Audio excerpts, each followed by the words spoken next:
Para fazer, então, a distribuição desse material, como eu citei, você pode usar caixas, você pode usar lacres, e aí a gente vai ver um pouquinho, com mais detalhes, as possíveis maneiras que eu tenho para mandar esse material para alguém, né? Para mandar tirar do almoxarifado e levar para o destino dela.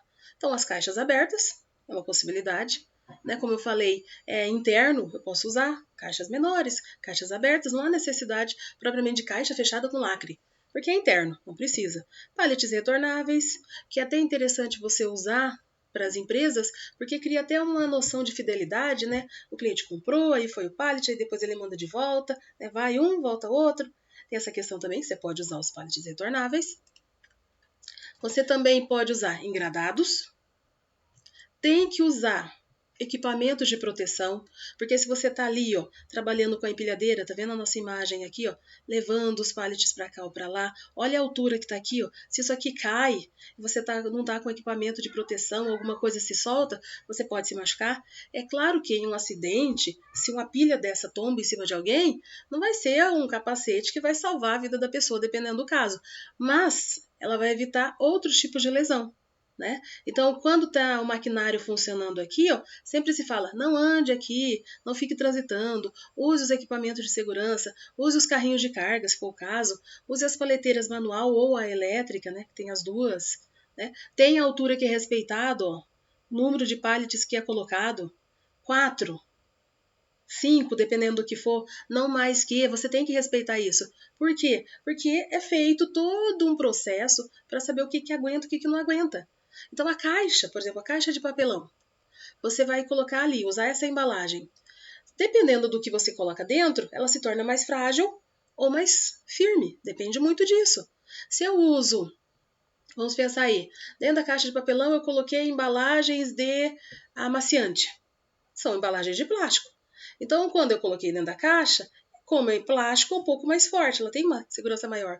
Se eu coloco ali, por exemplo, pacotes de arroz, um exemplo, não vai ser a mesma coisa, porque pacote de arroz é mais pesado e corre risco de rasgar a caixa. Tanto é que os pacotes de arroz, né, a gente carrega em fardos, a gente não coloca em caixas. Por quê? Porque não aguenta. Você coloca na caixa, a tendência é a caixa rasgar. Então você opta por usar fardos, que a gente fala, seja embalagens de plástico reforçado, né, ou até mesmo embalagens de papel, dependendo do caso. Tá? Mas depende do que vai ser transportado também. Tem que prestar muita atenção nisso. Aí eu tenho que olhar justamente isso, a natureza do produto que eu vou transportar. Que produto é esse? Ele faz parte do carga geral, né? Que aí ele tem um peso individual de até 4 toneladas. O que eu vou transportar? Olha, é carga em geral e até 4 toneladas dá para transportar. Vou verificar isso. Não, é carga granel, ou é líquida, ou é sólida. Por exemplo, carga granel. Transporte de soja, né? A gente está falando aqui de distribuição, mas só para você entender o granel, ó, soja. Pode ser combustível, né? Tá vendo? Pode ser transportado, né? Cargas sólidas, a gente pode colocar aí também, ó, soltas ali. Então depende do que você vai carregar, né? Tem caminhões que carregam, por exemplo, carregam piche para fazer asfalto, né? Malha asfáltica. Tem caminhão que carrega milho, que carrega algodão. Então depende do que você vai carregar. Então que tipo de carga que é? Tem a carga semi-especial, que são aqueles materiais de dimensão e peso que precisam de uma licença especial. Até mesmo tem que ter uma permissão para trafegar na estrada. Que material é esse que vai entrar aí na lista?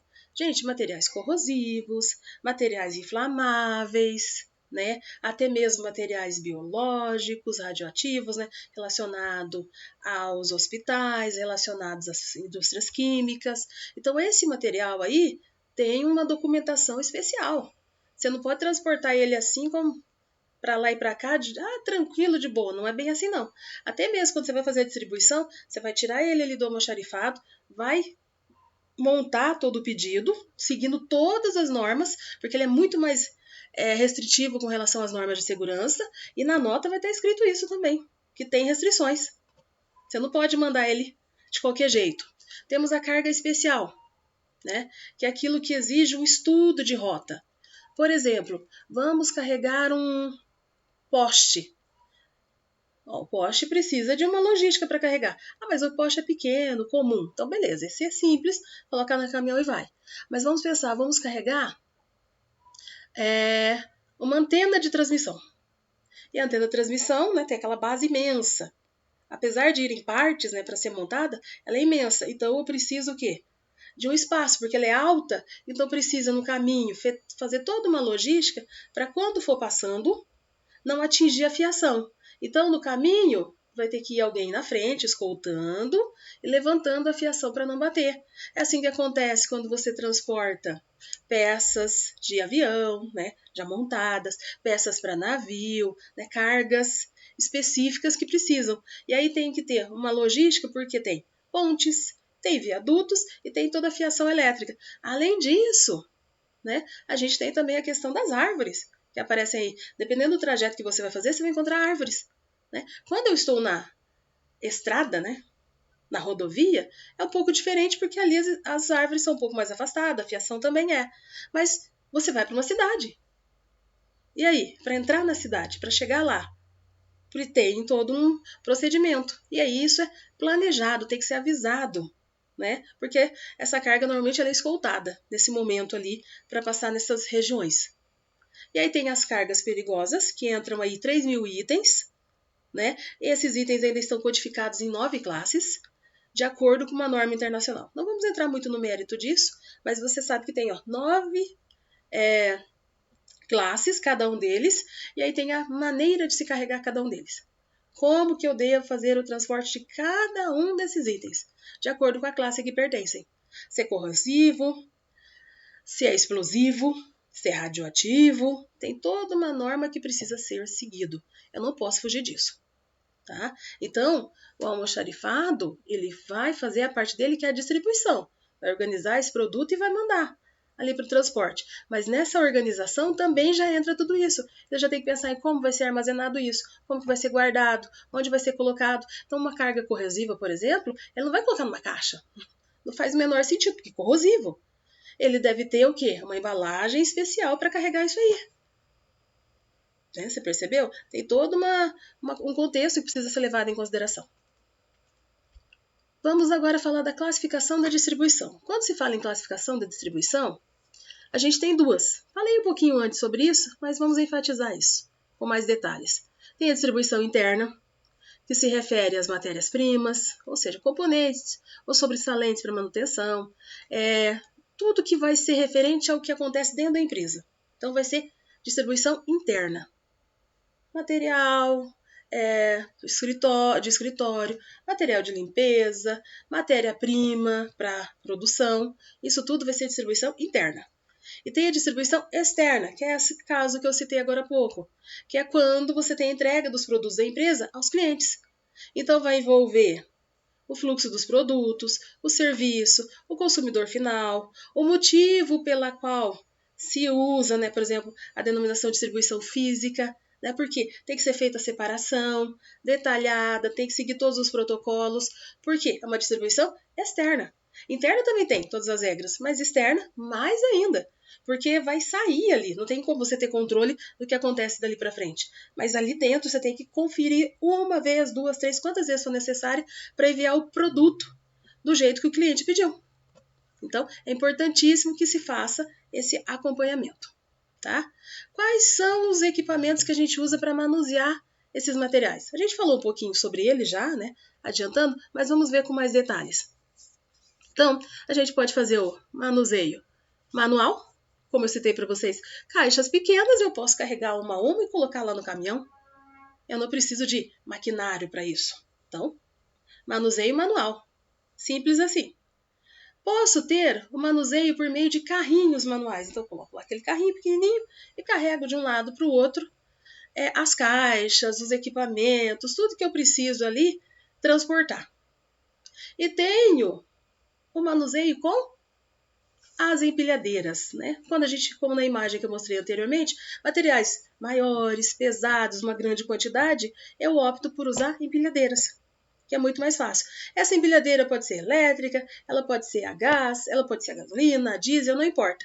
O que interessa é que eu tenho que colocá-la e saber se ela vai servir para o que eu quero, porque tem empilhadeiras pequenas, tem empilhadeiras maiores até. Então tem que ver o meu espaço. A distribuição que eu tenho ali no almoxarife para saber o espaço que eu tenho para manobrar esse maquinário. Então tem que estar atento a esse detalhe.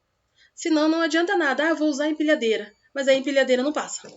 Não vai resolver de nada a questão. Então escolher a empilhadeira para utilizar, mas o espaço não der para entrar com ela, ficou na mesa, você vai ter que carregar tudo na mão. Então, isso também tem que ser pensado. Aí o outro que nós podemos usar, então além do manual, dos carrinhos, da empilhadeira, a gente pode usar as paleteiras, que eu falei anteriormente, pode ser a mecânica, pode ser a hidráulica ou até mesmo a elétrica. Eu escolho que funciona melhor, tá? Só que a paleteira, ela é sempre no sentido horizontal, tá? Não vai dar para trabalhar de outra forma, porque ela é assim, ela sempre vai trabalhar assim, para cá, para lá, para cá, frente, trás, direita, esquerda, não vai ter meio termo. E tem também que muitas empresas optam por ter dentro dela, da estrutura, as esteiras rolantes, as pontes rolantes, né? Que aí é aquelas esteiras e o produto vai descendo aqui, eu faço toda a separação e aí ela passa pelas esteiras. É uma possibilidade também. Então, temos a palheteira, temos as esteiras rolantes ou pontes rolantes, né? Então, como que eu vou, quais equipamentos eu posso ter para ajudar nesse transporte, né, de material dentro do almoxarifado? São esses. Eu escolho o que for mais adequado aos produtos que eu tenho, tá? Ao material que eu vou trabalhar. Que documentos que eu vou utilizar? Né? A gente já citou um pouquinho anteriormente quais os documentos necessários, mas vamos falar um pouquinho mais de detalhe. Então eu tenho ali, se a empresa não for informatizada, eu coloquei isso aqui com ênfase, por quê? Porque se a empresa for informatizada, ela não precisa, né? Se ela tem um sistema montado lá dentro, ela não vai precisar dessa ficha de controle de estoque ou ficha de localização. Ela não vai precisar desse tipo de informação. Por quê? Porque vai estar ali no computador, você procura lá, vai encontrar onde está tal produto, como vai estar, em que fila vai estar, que prateleira, quantos tem, que caixa que foi, que identificação que tem código de barra, porque quando eu tenho o sistema vai aparecer tudo isso. Eu não vou precisar me preocupar com uma ficha de controle de estoque, muito menos com uma ficha de localização. Tá? Mas caso a empresa não tenha um sistema, a gente usa a ficha de controle de estoque, que é onde eu vou saber a quantidade de entrada, de saída, vou também cuidar da questão da reposição, né? Porque o produto já saiu, não tem mais, eu preciso fazer reposição. A localização, eu vou saber onde o material foi guardado, né? O código dele vai estar lá escrito, né? Eu vou encontrar todas as informações. Se eu tenho o sistema, não preciso me preocupar com isso, tá? Ficha de assinatura credenciada. Aí sim, eu preciso dessas informações, por quê? Porque o funcionário ele manda para mim, lá no almoxarifado, a ficha.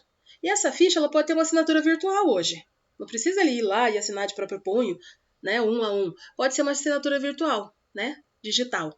Mas o que importa é que eu estou mostrando ali, ó, que o funcionário foi autorizado a mexer no estoque, a movimentar esse material de um lado para o outro, né? Então tem que ter todo um controle. Isso é muito sério, é muito rigoroso. Tem a questão da comunicação de irregularidade. Eu tenho um documento que eu tenho que fazer, que eu mando lá para o setor responsável dizendo, olha, tá errado aqui, tá irregular alguma coisa. E aí eles vão conferir. Isso é importante, não propriamente para o almoxarifado mandar para o outro, né? Ele vai pensar nisso quando ele recebe. Quando ele recebe, ele vai se preocupar com a comunicação de irregularidade. Mas quando ele está mandando para frente, né, ele vai falar na questão, o documento não está certo, alguma coisa assim. Isso vai vir depois de quem receber esse produto. Aí ele vai se preocupar com esse material sendo ou não colocado de forma correta. Então eu fiz a embalagem do produto e faltou alguma coisa. Então eu vou receber, né, o almoxarifado vai receber uma comunicação de irregularidade. Nesse caso, o almoxarifado aqui ele só vai focar no primeiro momento no fornecedor. Ele recebeu alguma coisa do fornecedor e aí ele não vai aceitar porque tem um erro. Tem o relatório técnico de inspeção, isso é importantíssimo, porque daí é feita uma análise, né, qualitativa. Por que qualitativa? Ver a qualidade do produto, se está tudo certo. Se não tiver, você pode recusar. Nós temos que fazer a requisição do material, ou seja, retirada do material. Eu mostrei uma ficha para vocês da requisição de material. E tem também uma ficha, né, digamos assim, de devolução de material. Olha, esse material não está adequado. não era o que a gente pediu, não era a quantidade, então ó, leva de volta. Precisa ter essa documentação. Então, quando a gente fala em distribuição, né, de material, ela tem uma ligação direta tanto com a armazenagem quanto com o controle dos materiais, do almoxarifado e do estoque. Por isso que uma coisa não anda sem a outra. A gente está falando que tudo isso engloba um único setor, que é o almoxarifado.